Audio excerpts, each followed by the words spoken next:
Well, good morning, everyone. I'm here in Massachusetts this morning. I know there are many here from all around the world and in different time zones joining us, and we welcome you to the Mastery Transcripts Online Symposium.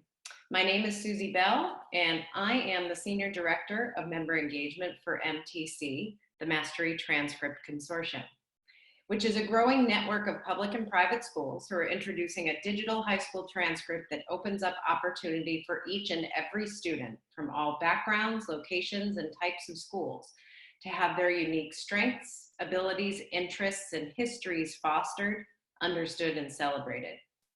Before I introduce today's presenters, I'll go over some quick logistics related to the webinar format. Only the speakers today will be featured via video. Participants' audio will be muted. There are two ways to engage during the webinar, through the Q&A and through chat. If you would like to ask a question of our speakers, please use the Q&A feature to pose your question. If you see a question that you would like answered, you can upvote that question in the Q&A to signal that you would really like that question to be answered. We'll do our best in the time we have to address as many questions as possible. But with quite a few people joining today, we may not get to all questions. If you are interested in leaving comments or questions for the participants, you may use the chat feature. Please choose the option All Panelists and Participants for any questions posed in the chat. Please do not pose questions that are intended for our speakers in the chat, as we will not get to those. And a great way to start with the chat is to let us know who you are and your role in education using the chat feature, sharing with all panelists and participants. Now, we're so excited to share with you the 2020 product roadmap for the Mastery Transcript, together with our member schools, feedback from higher education partners, and other key design partners. MTC was able to design and send out the first Mastery transcripts to colleges during the 2019-2020 school year.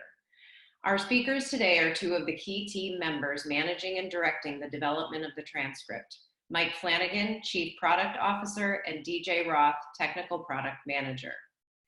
Mike oversees the design and development of Mastery transcript software products, connecting with members and advisors to manage the MTC product roadmap. He is an experienced educational technology executive, most recently having served as CEO of the Services Division at the National Association of Independent Schools, where he led a complete redesign and relaunch of their school and student services financial aid platforms. DJ manages the technical aspects of developing the Mastery Transcript platform, bringing together product, design, and development to realize the MTC product roadmap. She brings expertise from over 15 years in technical product and project management in education technology, gained across a wide spectrum of environments from Ohio State University to McGraw-Hill. And without further ado, I'll hand it over to Mike Flanagan. Thank you so much, Susie, and just a warm welcome to all of our attendees who are literally joining us from around the world. We're so grateful to all of you for sharing your time with us on this session. And DJ and I were chatting this morning, and we're genuinely excited. We have some really cool things we want to share with you. In terms of the agenda for today, a quick overview. This is a public session, so unlike some of the previous product roadmap discussions that we've had, which are really just intended for members, we have some folks here who aren't currently part of the MTC. And so we thought a little bit of context setting, just some basic 101 refreshers about like what the Mastery Transcript is, why we're doing this work. And then what we'll do is dive into kind of the core. I often joke when I try and describe what we do at MTC to friends and family, that it's not just about the transcript, that MTC is also about schools working together to kind of transform their pedagogy, to rethink everything from how they design curriculum, how they engage learners, and how they think about evaluation and assessment. But today really is just about the transcript. We're really just talking about the software, both the interface that our friends in higher ed use when they interact with students' transcripts. And then really excitingly, we're going to talk about what we're calling the enterprise platform. These are the tools that we are building to give you and your colleagues just better resources to actually manage and build transcripts at scale for your schools. So what we'll do is we'll talk about what we learned in this pilot season. We actually sent transcripts out this fall for the first time ever. And we got feedback from colleges. We want to share that with you and talk about what that means for what comes next. And then we'll leave hopefully plenty of time for Q&A. This is a larger session. We've already got over 100 attendees in the room. We're going to do the best we can to manage all the Q&A in real time. We're going to trust one another. Susie and DJ will kind of help keep me honest and interject if there are questions that we need to answer right away. And I'll do the same for them. And then, but we'll leave plenty of time at the end also for more kind of around the horn Q&A and also feedback as well. I think it's fair. Feel free to use your question to say, hey, when are you going to do X? You know, where X is something you really want to see in the system. We love that kind of dialogue. So I don't know about the rest of you, but I have now been doing nothing but Zoom meetings. Zoom meetings are our new normal. And I've also found that like it's kind of impossible to have any kind of meeting or discussion without creating some kind of space about like, hey, how are you doing? Like, how are all of you doing amidst this kind of strange and chaotic world that we've all been thrown into? And I was thinking about that, you know, unfortunately, we don't have time and space to do like a nice around the horn for all of our 100+ attendees and kind of share. But I was thinking like, it's probably worth noting talk about how we're doing. Like, what is the impact of everything that's going on in our world on our product team, like on our product development? It would, you know, I don't think it's an exaggeration to say that like this presentation, the discussion we're having is substantially different than the one it might have been if we were just in a kind of a normal state of affairs. So one way of thinking about that is thinking about these 3 questions. And these are not specific to MTC. I mean, this is just product management 101, kind of your 3 essential questions. What do users think of your product? Like in our case, it's what do they think of the transcript?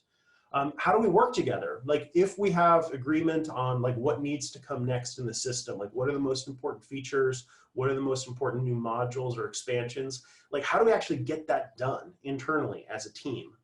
And then, and sometimes most importantly, if you want to stay relevant, is like, what do we do next, right? What are the things that we don't know about yet, but that are going to be really important to making sure that our transcript, our platform is really valuable to you and to your learners and serves you and your colleagues really well. So with those kind of 3 essential questions in mind, here's kind of like where things are going. First of all, I realized a little late, this down red arrow underneath that question might make it look like users don't like the transcript. That's not true.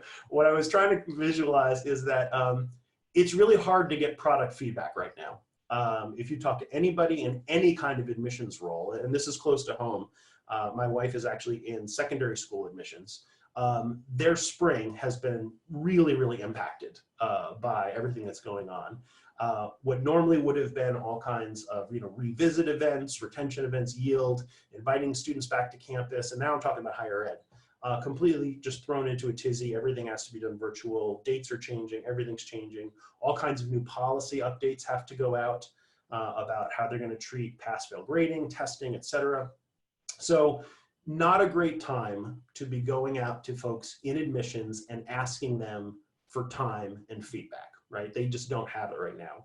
We are confident that we'll get it later. And we've got plenty of really good constructive feedback before everything went sideways in the world around us. So just want to acknowledge that what we thought we'd be sharing with you at this point in time in terms of the amount of things we've learned, it's just different.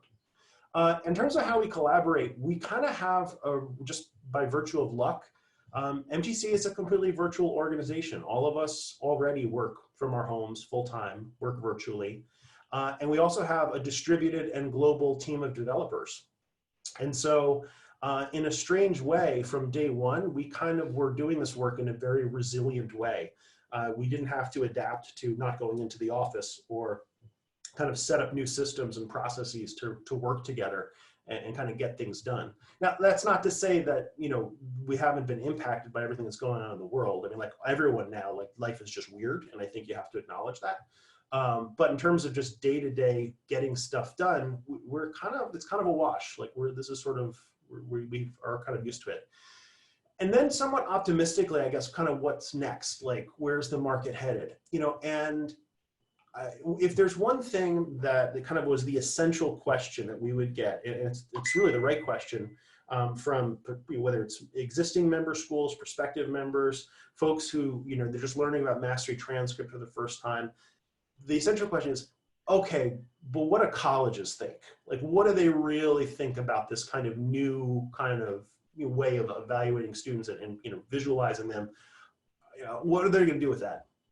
And I think it's safe to say that you can talk to, if a year ago we were talking to a lot of admissions folks, there was a really substantial majority of them who might have said, well, look, honestly, like traditional grading, GPAs, SATs, ACTs, AP classes, those work pretty well for us. Like we have those kind of dialed in. So we're good, thanks. Like we don't really need a new thing. Now suddenly, everybody's pass-fail grading. The whole junior year GPA has completely been upended. Many students may not even have the opportunity to take the SAT or ACT. If they do take it, it might be in a new format where the results could be less reliable than before. And AP tests are now 45 minutes and you take them online. So suddenly now the idea that like, hey, we have a more robust way of telling you what students are actually capable of and allowing you to see that in context with work examples, we're kind of optimistic that when we get to re-engage our friends in higher ed, that they're going to be kind of perhaps more open to what we are talking about than they might have been even 2 or 3 months ago. So with that in mind, let's kind of talk about this. If you're a member school, if you've been to any of our presentations before, this should look familiar to you. These are our core design principles for the Mastery Transcript. No grades and GPA, that's kind of inviolable. We'll never put traditional letter grades on a Mastery Transcript. All of our Mastery credits, the units that we give schools to kind of articulate their curriculum, whether it's core academic skills, 21st century skills, social and emotional learning, they're all really binary micro-credentials. It's the two states are mastery or not yet. One of the other things that we really think is critical is giving schools a lot of flexibility. And we'll show you this in just a second, but we want you, as you adopt the transcript, to have as much control as possible over the content of that transcript. How you organize your mastery credits, what you give credit for, how you think about different academic areas, all these skills. At the same time, we want it to be consistent. Nothing, and I can't emphasize this enough, nothing is keeping any of our member schools, we've now got over 300 of them, nothing is keeping any of you from going and creating your own bespoke transcript, right? And sending it out to a college using these same principles. The value proposition of us doing this together is that colleges do not want 313 different formats and organizations and access protocols and all these different things. If we, to the extent that we can speak with one voice as a consortium and instantly have a user in college like, oh, Mastery Transcript, I've seen one of these before, that works to the benefit of all of us. Another thing that we think about a lot is sort of how we organize information. We want the Mastery Transcript to be compact, but also layered. There's a lot of information that we allow students to store and that we allow schools to include about a student's performance. We want to make sure that that's really compact at the top layer. It's a snapshot. It's easy to scan and understand. But that if readers want more, that they can dig in and get a little bit deeper and have access to those deeper layers of understanding and meaning. And then we're going to talk a lot in just a little bit about context, but the main idea here is that, by and large, schools that are MTC schools are ones that are trying to put learners at the center of their own learning, right? Learners have more agency, they have more choice, whether it's over their learning paths, whether it's over pace, over direction, and that's true of the transcript as well. Traditional transcripts are static reports. You push a button and they come out of the SIS. There's really not a lot of discussion to be had. There's not a lot of choices learners make about what appears on there. That's not the case with the Mastery Transcript. We want learners involved literally day one, when they start their high school career, 9th grade, to start thinking about, hey, what am I going to be learning? What's important to me? What might I want to focus on by the time I'm leaving high school? And that should really, the transcript deliberately sets up a really healthy feedback loop between learners, their advisors, their teachers, and kind of sets that in motion. And we'll show you what that looks like in practice in just a second.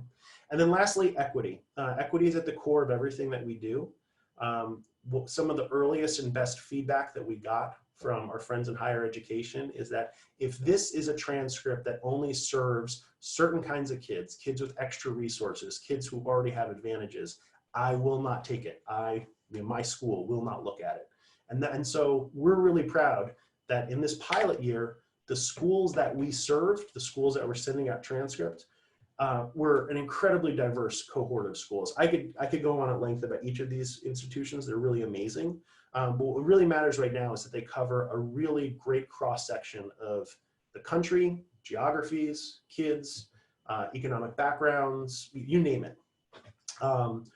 This was our pilot. So just for a recap, what our goal this year was to create a system that was lightweight and flexible enough to allow all these early adopting schools to get transcripts out into college, into the field, into colleges, and then to collect feedback about those transcripts and about those experiences. We're really glad to say it went pretty darn well. Over 130 colleges got a Mastery Transcript this year. To date, we have already gotten 78 different acceptances. I should emphasize that's 78 and counting.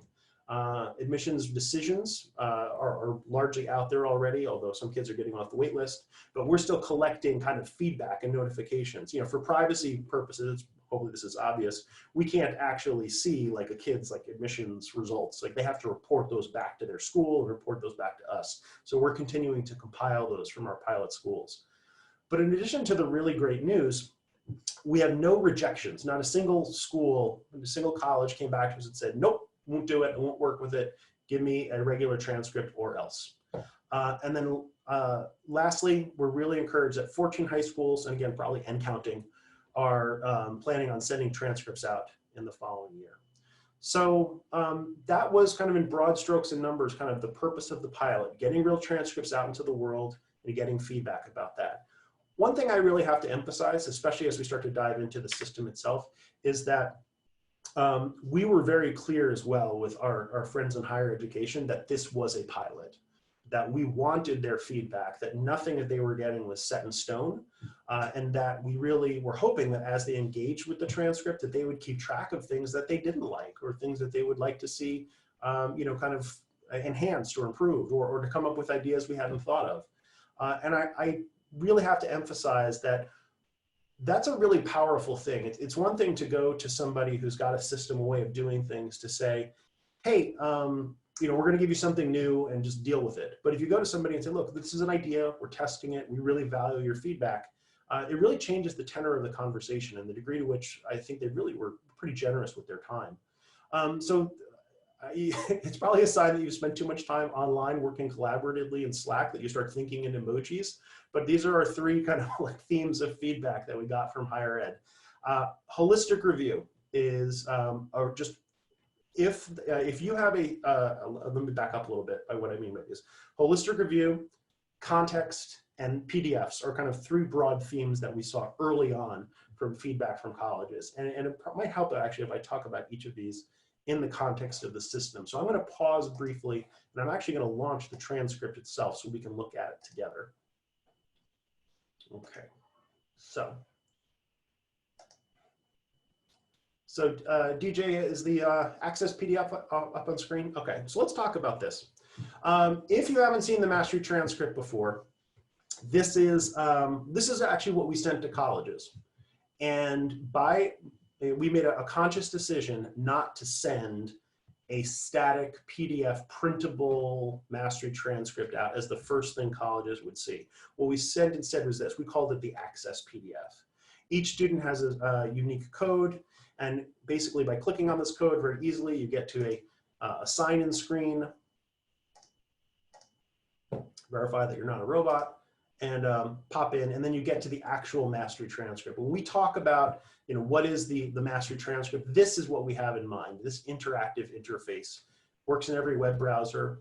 I don't want to spend too much time talking about this, but one thing that is really important is that it works. It works all the time. It works across browsers. It works consistently.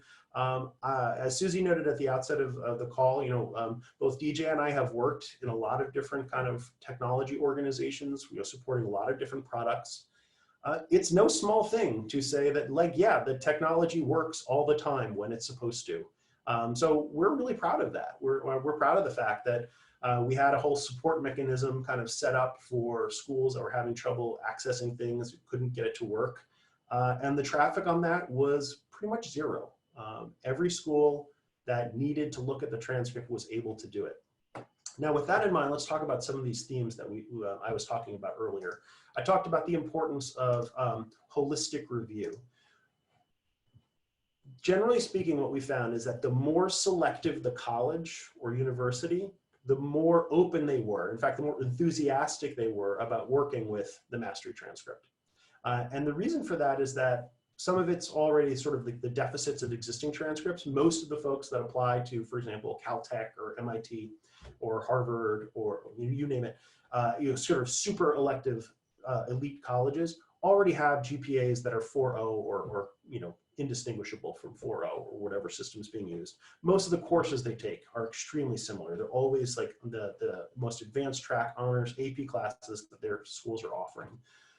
So for those readers, schools that are doing that kind of work, those things are kind of like table stakes, right? It's sort of like what, most applicants have those. They're trying to really differentiate. They're trying to find what makes students unique. And the kinds of information that are embedded in every Mastery transcript, including, students' distribution of what we call advanced credits. This visualization here varies from school to school. But the central idea of the Mastery Transcript, if you haven't seen one before, is that we take pains to visualize the unique shape of each learner.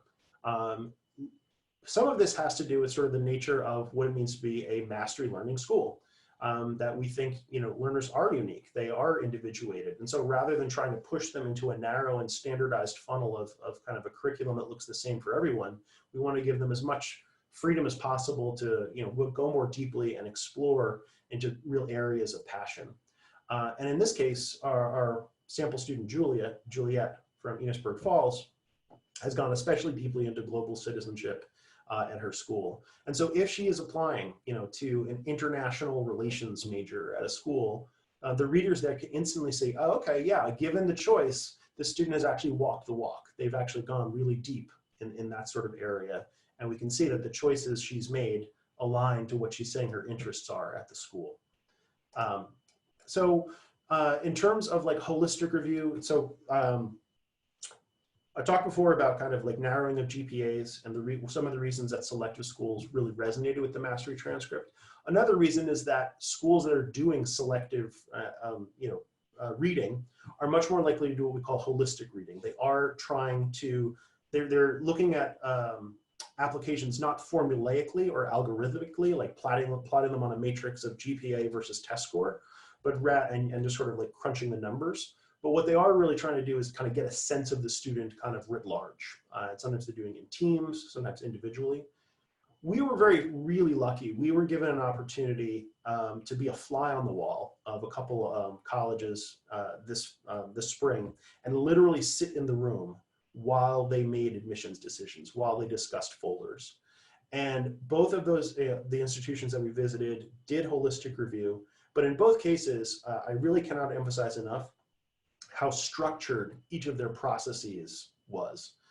Even though they were looking at the entire application, they were not doing it in kind of a free form, oh, let me just read the whole thing tip to tail and kind of sum it all up. They were looking for specific things that they felt were predictors of success at their institution. I'm deliberately being vague. I'm trying to respect the confidentiality of these schools and their processes. But what I can tell you is from a product roadmap perspective, the general sense, the thesis of what we're doing here, which is you can combine student work from a variety of different domains in the classroom, in co-curriculars, in outside activities and other experiential learning opportunities, and synthesize it, okay, and display it in a way that can be really efficient. It actually really maps pretty well to a lot of the things that they're doing. So without breaking confidentiality, if you're applying to be, an engineering major at a school that has, a strong engineering program, they're going to be looking for rigorous preparation in science and math. And rigorous preparation is, and this goes to the next point about context, it really is specific to your school, right? What does rigorous mean for your institution, the institution that's helping learners, that's generating these transcripts? So one of the ways that we solved for that in the fall was embedding the traditional school profile directly into the transcript, but also enhancing the school profile with additional sort of how to read this mastery transcript from our school. So this is an actual sending school, Innisbrook Falls. This is their actual school profile. And we invited them in their own language to describe what readers should be expecting in terms of a distribution of advanced credits, how many advanced credits a student usually would learn, what would be sort of exceptional achievement. One of our opportunity areas, one of the things that we're really excited to be doing as we go into the next kind of iteration of our system, is to take some of this contextual information, right? So if I open up the school profile, I read this, it becomes pretty clear that if I have a student that I'm reading for and they've got more than 20 advanced credits, that's a really strong student. I mean, the school is literally telling me that directly. We still had some instances where admissions officers were like, I'm still not sure, I don't think I understand how strong this student is, relative to the context of his or her school. And so being able to take some of this data and embed it more in line into the center kind of like snapshots and visuals, having more kind of like visual keys or charts, is something that we're going to be exploring a lot with our designers as we go through the next iteration of the product. And then lastly, just talking about PDFs. It's a small thing, but when we launched the transcript, we really didn't have a full printable PDF version of the transcript on demand. And the idea of that was we honestly were just trying to drive people into what we thought was the real thing, this interactive one. We were surprised by sort of the passion with which most admissions offices and their processes, the degree to which they felt that they had to have on day one that printable PDF in hand. And so we launched that, and it's available now. And if you haven't explored the system, anytime you publish a transcript, you can now on demand pull a full printable version of that same transcript. A lot of different reasons why colleges want this. Some of it's archival purposes. They want to make sure that they can sort of keep everything for an audit trail. Some of it is just systems, like their systems are really optimized for looking at documents and their own kind of reading protocols. They're just used to going through things like as pages and taking notes. So some of it was kind of layout and format. Another benefit to this is that it forced us to make really kind of like, on the fly decisions about how to integrate information about the school into that same printable PDF. Because again, this principle that context is everything. And so a lot of the lessons learned about how to integrate that school information and student information into the same place will kind of be the groundwork for what comes next in terms of the next version of the reader. So I'm going to pause myself here and say, DJ or Susie, any questions emerging about kind of the transcript reader that we should tackle now before the general Q&A? The transcript reader, not yet, but we have a number of questions that have been uploaded. So yeah, if you want to, I see them now. Let me take a couple. yeah. So, okay, so here's one. Any feedback from students about the process? Yeah, actually there was overwhelmingly positive. Don't get me wrong. The joy of working with like this next generation of learners, it's an overused phrase, but this idea of digital natives. These are kids who deeply understand technology, right? So they're not going to be put off by or intimidated by using a browser-based application to, kind of navigate a piece of their schoolwork. Like they pretty much had that nailed. They've got really good ideas about how we can improve the interface, and we're collecting that information.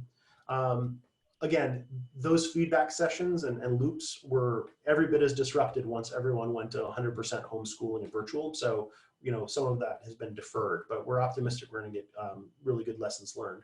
One of the key anecdotes that I really like is the degree to which a number of our applicants were able to use the Mastery Transcript as a jumping off point to drive discussions with their college or university. So there was another question on here about, hey, how many of the admissions team had training reading the Mastery Transcript?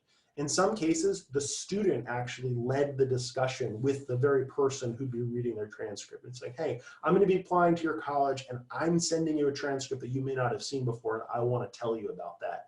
So I really can't think of a better example of this idea of putting learners at the center of the process, giving them agency. And in all those cases, those discussions kind of went really well.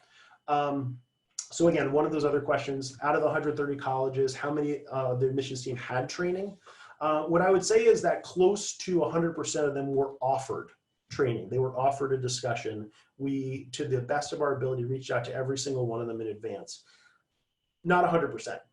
One of the things that we've talked about is that we ultimately do not drive the process of where transcripts go, where kids apply to college. That's on them. And in some cases, we had students who were making decisions, kind of close to the wire. And so we didn't necessarily have space or even awareness to approach every college in advance. But I can tell you, having done dozens of these discussions, that by and large, once schools understood that this is a pilot, that we're looking for feedback and that we're there to answer any questions, the receptivity was really high. It was good. And then let's see. If I could just interject, there's one that's been upvoted quite a bit. Can you speak to your efforts toward adoption of mastery grading within the UC system? And just to give you folks an understanding, the MTC has ongoing collaboration with a range of UC folks, including from the Office of the President, and all have been open to discussion and to learning together how the Mastery Transcript might work going forward. The very first school in California, Khan Lab School, will send applications to UC schools in fall of 2020, which is a small number, but it's a good start. So we'll learn quite a bit through that process. And we do have 2 people from the UC President's Office on our advisory council. So we are connected to the University of California system, and we'll continue to do everything we can to work with them and hopefully make some changes needed so that the Mastery Transcript can work for all of us. Sounds good.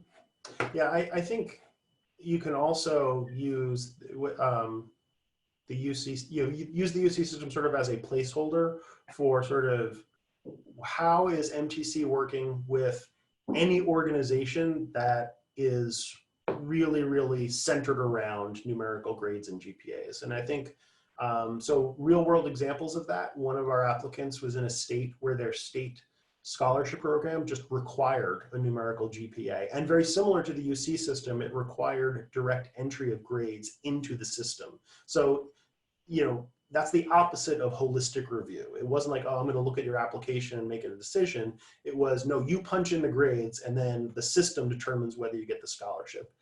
In that case, even though that student applied to college using our Mastery Transcript, no GPA, the school calculated a GPA for the scholarship program. It was necessary. And certainly we weren't going to stand in the way of that student getting access to, kind of the financial support that they had, really earned. So I think it's fair to say that, there are edge cases right now, like in this early stage that, sometimes we just have to do workarounds.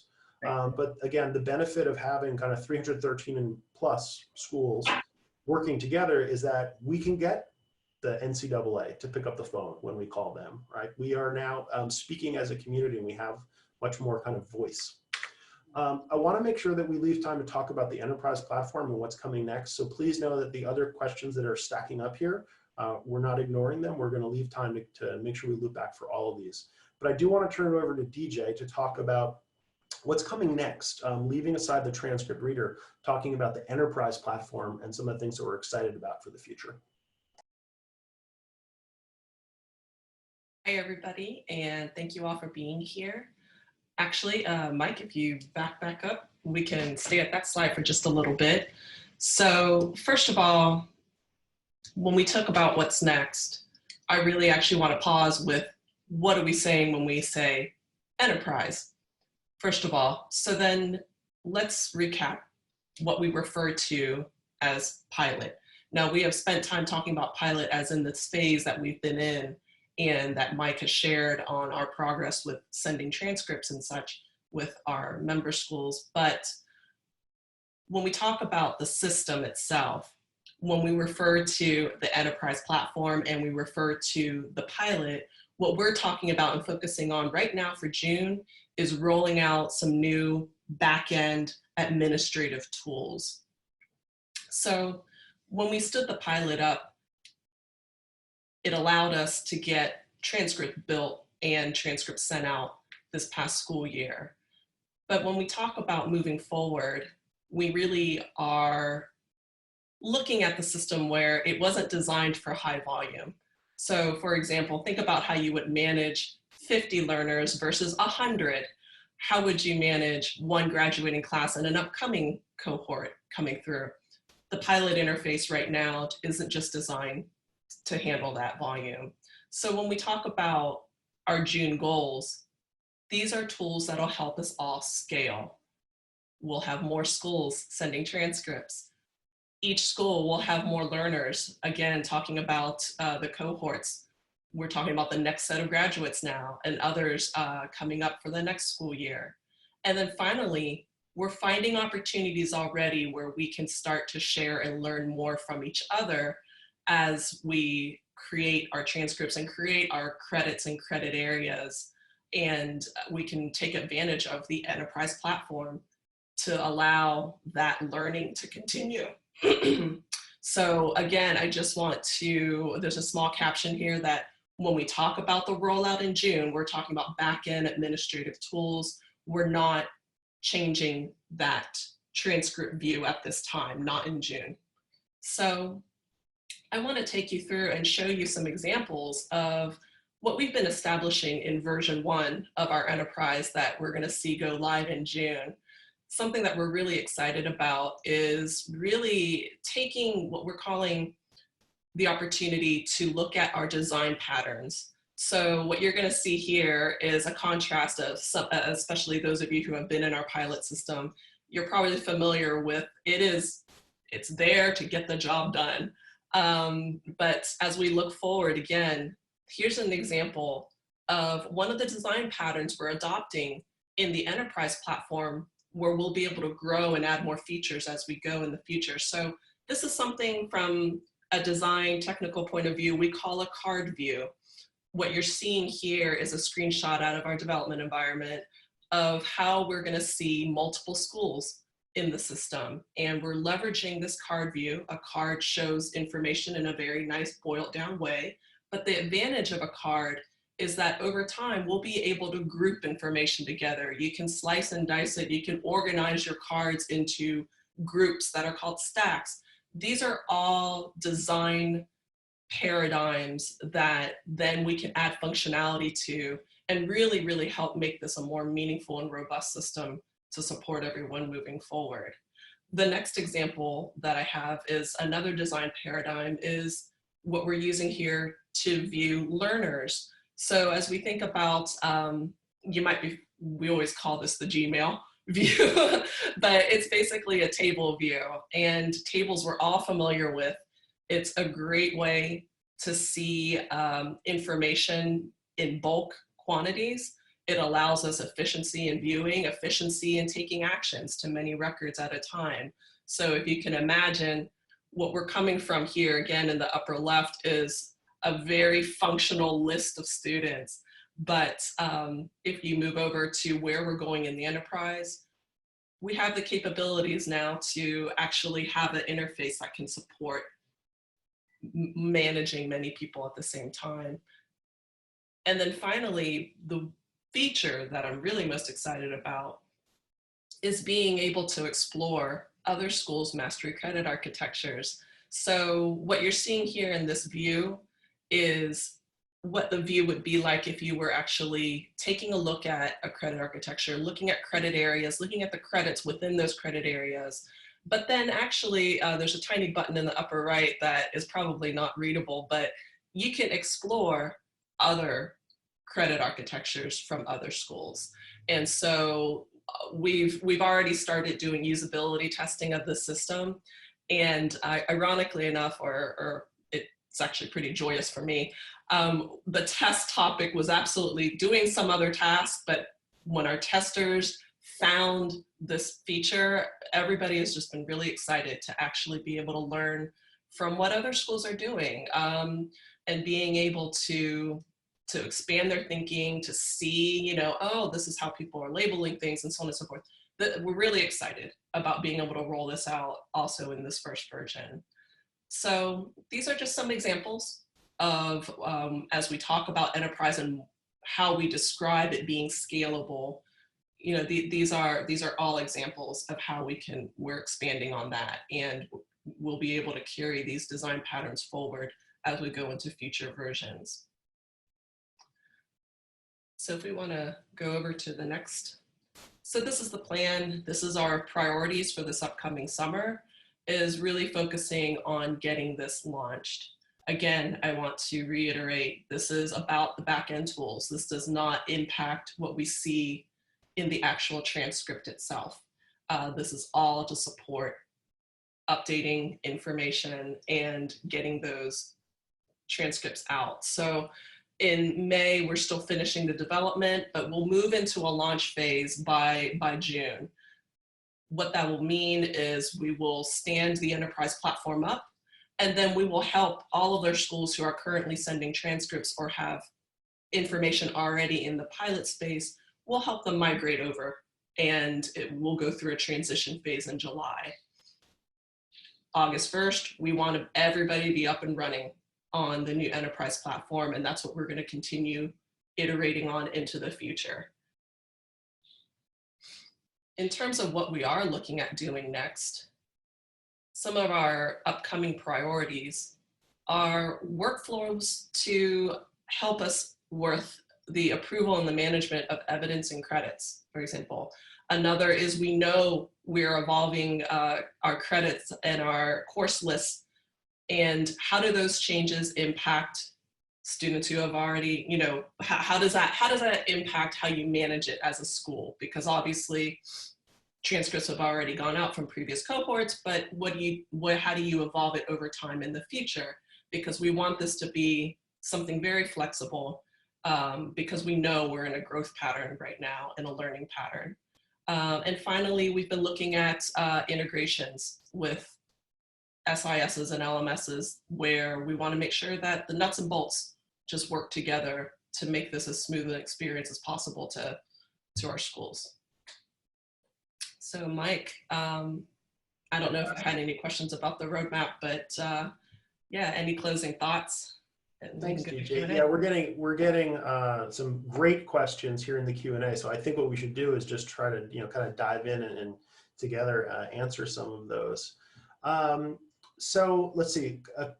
Here's a great question here. Can we talk a little bit more about how students drive the development of their own transcript? In other words, do they own the process, or are they pulled into the process by faculty? So I think, you know, the first, you know, full disclosure is that this pilot season was unusual and ultimately not representative of how we see transcripts kind of working in the future, right? Because they were all being, in effect, retrofitted, built in, you know, an applicant's senior year over the course of a few weeks or months for the purposes of being sent out, like, for admissions deadlines, right? So that's just the reality of doing a pilot. We had a bunch of students, they hadn't had a mastery transcript, they were going to use it, so they built one with their schools on the fly. I think our long-term vision is that schools that have adopted the transcript, certainly the pilot schools that have kind of, that are already using the transcript this, you know, or used it this fall and spring, they're already adding kind of their younger students into the system, right? So the vision is that starting in 9th grade, you know, just as a learner would sit today with, you know, faculty and advisor and start kind of making choices about what they're going to be doing, you know, courses they're going to be studying or taking, you know, kind of different learning paths. A lot of that, you know, varies quite a lot from school to school. I mean, you could generate a mastery transcript with a very traditional course structure that doesn't allow students any choice at all over what they take, or very little choice until, like, they get a little bit older and maybe have access to some electives. We are, by design, overrepresented by schools that are rethinking that model and are allowing students much more choice early on. So, but the basic idea is that we invite students into the system. We can give them access And the transcript starts kind of as a blank canvas. And as they pursue different learning experiences, as they kind of make progress towards mastery and different competency areas or skill areas, then those credits can start to appear on the transcript. In that short sentence, I'm kind of making a nod towards one of our bigger opportunity areas to serve member schools, which is all of the really detailed kind of unit level, assignment level, back and forth and feedback and sharing of materials, having students work with one another on projects. All those things, like that formative work that's upstream. At the end of the day, the transcript, no matter what kind of transcript it is a summative document, right? It is a snapshot at the end of a high school career to say, this is what the student has done. We are, there's an opportunity for us, I think, to partner with other providers and or extend our own system to give member schools better tools to manage all that kind of very complicated blocking and tackling that is further upstream. And we're really excited about working on that once we get through kind of the first iterations of the enterprise platform. Let's see, here's another one.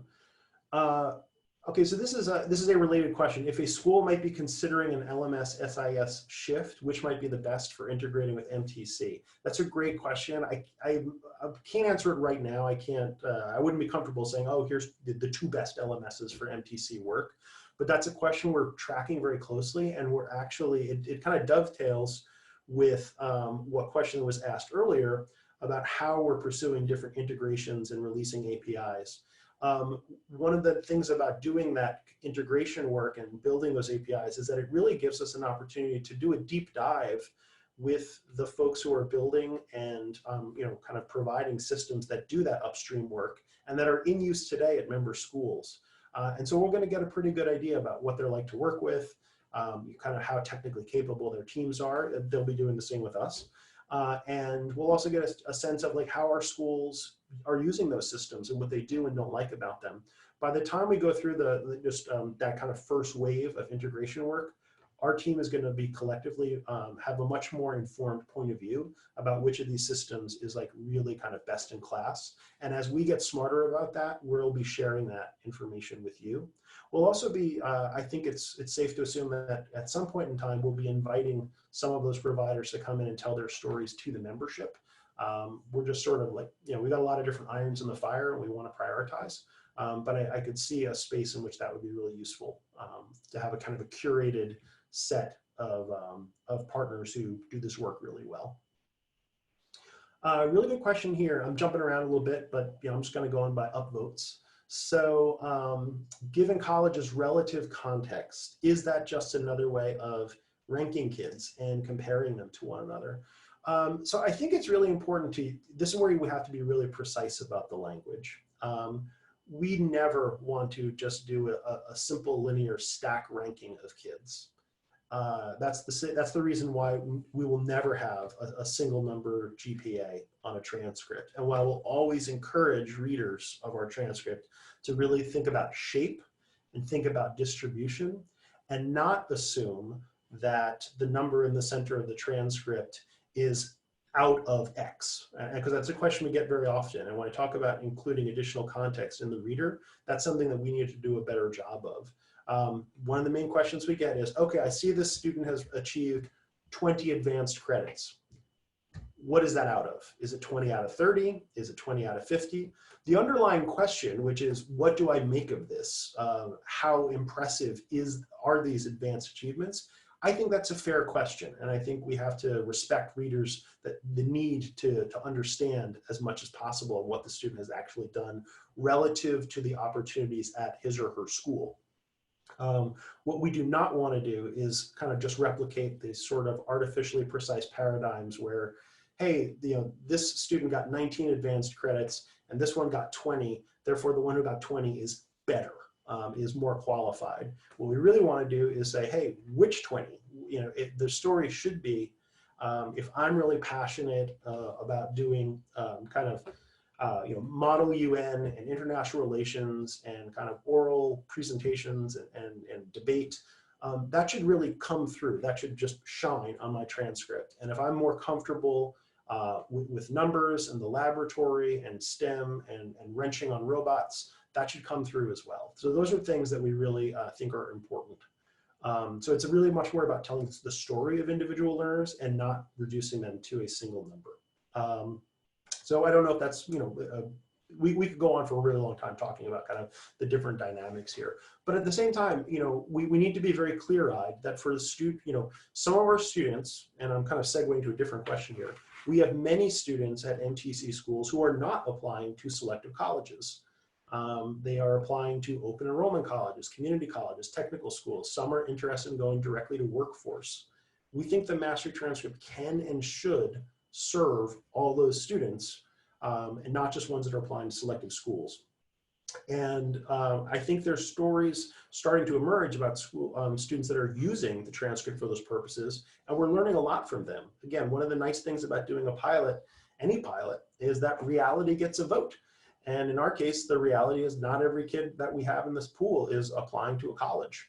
And so there's opportunities for us over time to optimize the way we design the transcript for students that are, in technical terms, like pursuing different use cases, so that are using it for different reasons. And we're excited about our ability to kind of pull those together. What would a Mastery Transcript look like if you could format it like more of a resume? What would it look like if you could integrate it with like a LinkedIn profile, for your professional career? Once we get some of the basic blocking and tackling down with the enterprise platform, then the real fun stuff begins. That's where we can start, kind of asking kind of blue sky questions about what else is possible once kind of the core infrastructure is in place. And also, frankly, as we collect more data. We're excited about the pilot. We're excited about how well it went. We're delighted for every kid who was accepted to his or her first choice school. But it's still a pretty small sample, right?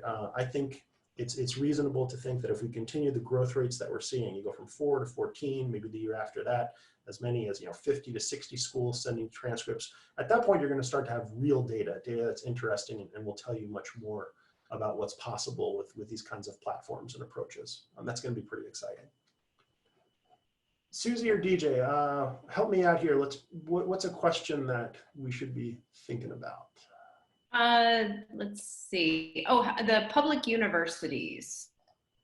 About public universities and how they process the Mastery Transcript. So here's the thing. I would basically say there was the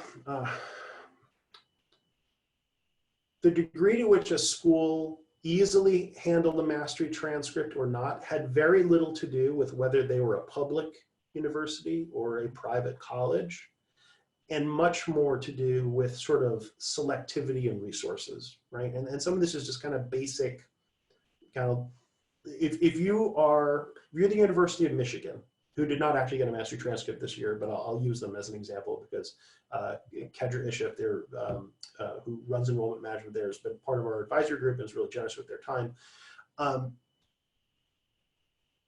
That is a really highly selective public university. Their admissions office, their admissions protocols reflect that, right? They get thousands, tens of thousands of applications. I think she said yesterday it was 9,000 different high schools, international schools, home schools. They have processes in place to handle exceptions, to look at different formats. So the fact that they're a public university means that they're really well positioned to deal with that. And then you could use as an analog Northeastern, right, which is a private university but still handles 60,000 plus applications a year. They understand. They have a really well-trained team and staff who can deal with a student record or a document that they haven't seen before. What's really more interesting is the counterexample, whether it's a private university or a public one. If you're dealing with an admissions office that is doing this much more algorithmically, where they're basically, and I had a really good discussion I use sometimes. I had someone in a college who said, look, all I really need to know is whether the student had a 2.5. And all of us who are educators should know, like, that's you could write a whole novel about that, right? Like, what does it mean that like the 2.5, this floor that this college had established, what does that actually say about the student's level of preparation? Clearly there are gap areas there. What are they? Like, what kinds of support is that student going to need? Those aren't the kinds of questions that person was tasked with asking. It doesn't mean that somebody else wasn't there at the institution who would ask them later, But that person's job was just very clear. It's like, look, they have a 2.5, they get to come, and then I can move on to the next one. So please tell me what this is.